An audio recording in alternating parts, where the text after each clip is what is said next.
Assalamualaikum warahmatullahi wabarakatuh. Anak kelas 6 yang soleh dan soleha, insyaallah kita akan membahas tentang perkembangbiakan tumbuhan secara generatif dan secara vegetatif. Mungkin di kelas 5 sudah pernah dibahas, dan ini di kelas 6 kita akan lebih mendalam lagi sehingga nanti pemahamannya lebih luas lagi. Baik, kita akan saksikan video tentang perkembangbiakan secara generatif dan perkembangbiakan secara vegetatif untuk tumbuhan. Mohon tunggu sebentar.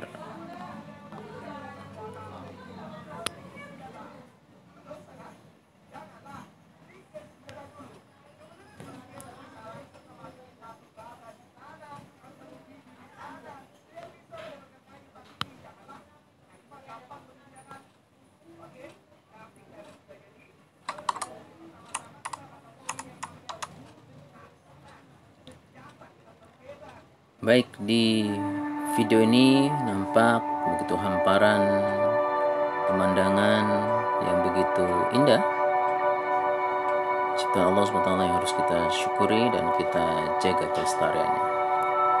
Inilah perkembangbiakan tumbuhan secara vegetatif dan secara generatif. Kita belajar bagian perkembangbiakan vegetatif tidak melalui proses perkawinan. Nah, baik, kita harus bisa membedakan antara perkembangbiakan vegetatif dan secara generatif.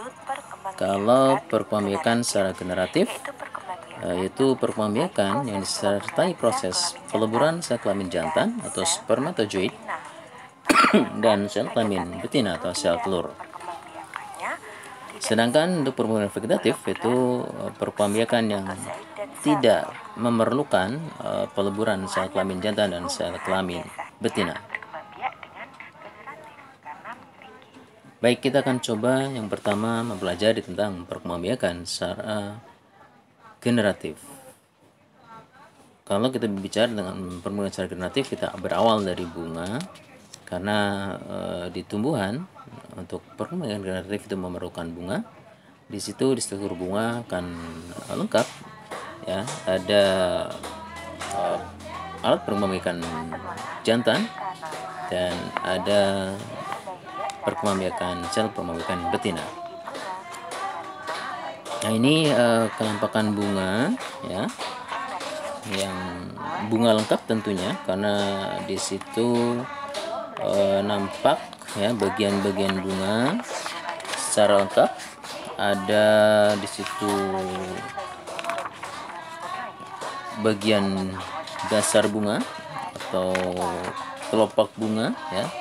Sebenarnya ada tangkai, kelopak bunga, mahkota, ada benang sari, serbuk sari, ada kepala putik, ya.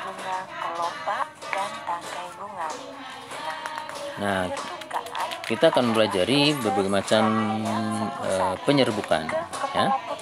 Jadi apa sih penyerbukan itu? Penyerbukan adalah proses menempelnya serbuk sari di kepala putik. Nah, di sini akan kita coba bahas beberapa contoh penyerbukan. Ini penyerbukan sendiri, ya.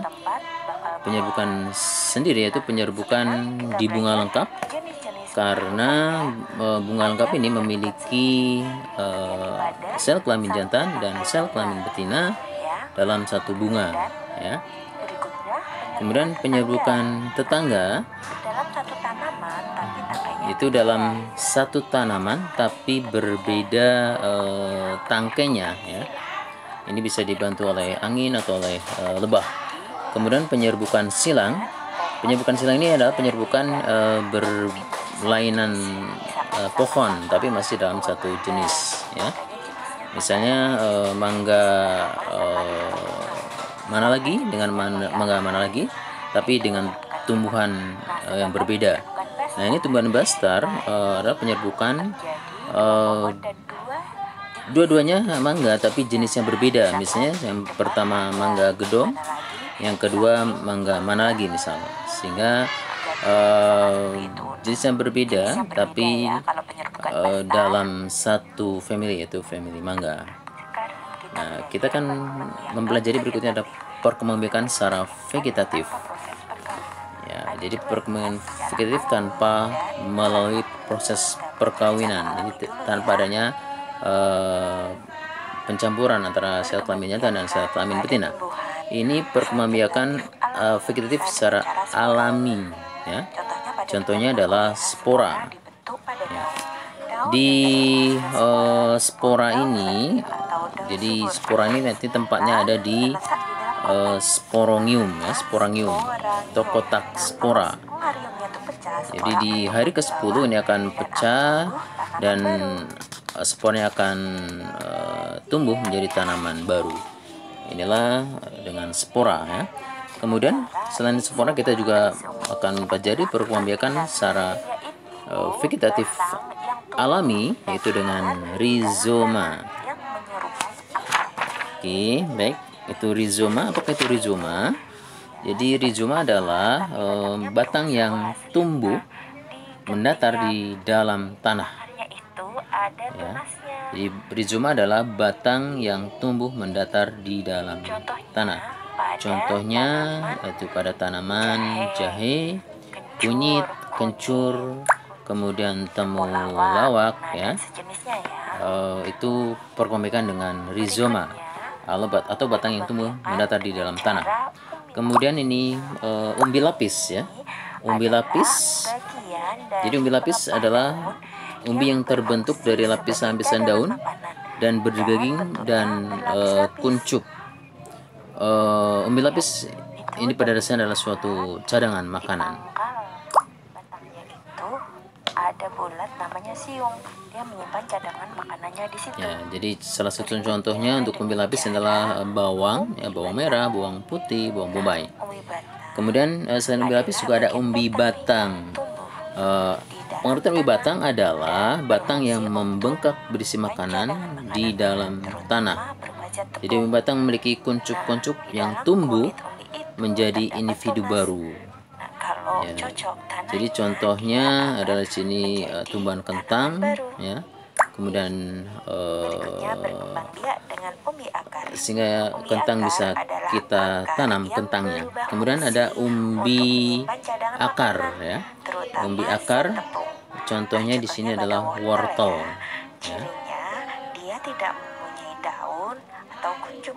Jadi dari akar langsung batang. Baik, jadi kita harus bisa membedakan antara umbi batang, umbi akar, dan umbi lapis. Berkembang biak dengan. Baik, berikutnya perkembangbiakan dengan tunas. Tunas adalah kuncup yang tumbuh pada ujung batang atau di ketiak daun. Dengan tunas apabila tunas dari tumbuhan induk tumbuh menjadi tumbuhan baru. Baik, contoh untuk tumbuhan menggunakan tunas adalah tadi bambu, kemudian pohon pisang. Kemudian ini tunas adventif. Tunas adventif adalah tunas yang tumbuh di pinggir-pinggir daun, ya. Salah satu contohnya adalah tumbuhan cocor bebek, ya. Kemudian perkembangbiakan geragi atau stolon. Geragi atau stolon adalah merupakan batang yang tumbuh menjalar di atas atau di bawah permukaan tanah. Nah, ketika stolon menyentuh tanah, dia akan tumbuh menjadi tanaman baru. Kalau yang di bawah, contohnya rumput permukaan tanah, ini stolonnya contohnya adalah rumput teki, sedangkan yang di permukaan tanah contohnya adalah stroberi. Kemudian perkembangbiakan vegetatif secara buatan. Nah, kita harus memahami apa sih perkembangbiakan vegetatif secara buatan, yaitu perkembangbiakan tanpa proses perkawinan, tapi dengan bantuan makhluk lain. Salah satu contohnya adalah kita, manusia. Contoh perkembangbiakan secara vegetatif buatan adalah, kalau sesuai gambar ini, adalah mencangkok. Ya. Langkah pertama mencangkok adalah kulit cabang dikupas, ya. Jadi setelah dikupas, berikan media tanam, ya. Berikan media tanam. Dilubangi kecil-kecil. Habis itu diikat, ya. kemudian dibungkus media tanam tersebut, kemudian dilubangi pembungkusnya, kemudian diamati dan dirawat, disiram sehingga kelembabannya terus terjaga dan akan tumbuh akar. Kemudian yang kedua adalah dengan cara stek batang, ya. Jadi batangnya kita potong, kemudian kita tancapkan di tanah yang gembur, maka akan tumbuh tanaman baru. Kemudian merunduk adalah bagian batang yang kita rundukkan ke tanah, kemudian kita timbun dan nanti beberapa hari akan tumbuh akar. Setelah tumbuh akar, nanti menjadi individu baru. Berikutnya, cara okulasi atau menempel. Jadi untuk okulasi ini kita harus memilih dua tanaman yang memiliki ciri yang baik, ya, dan tunas yang satu tentunya yang akan jadikan bisa berbuah. Tentunya diambil tumbuhan yang berbuah bagus, sedangkan yang untuk jadikan pokok atau akar yang harus akar yang kokoh, itu menempel.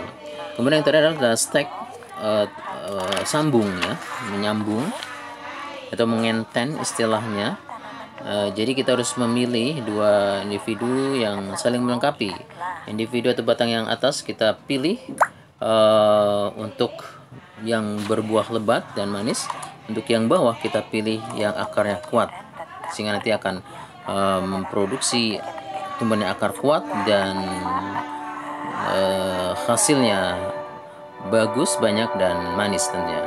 Begitu film tentang perkembangbiakan secara generatif dan secara vegetatif dari tumbuhan. Terima kasih, semoga bermanfaat. Assalamualaikum warahmatullahi wabarakatuh. Semangat jaga kesehatan. Thank you.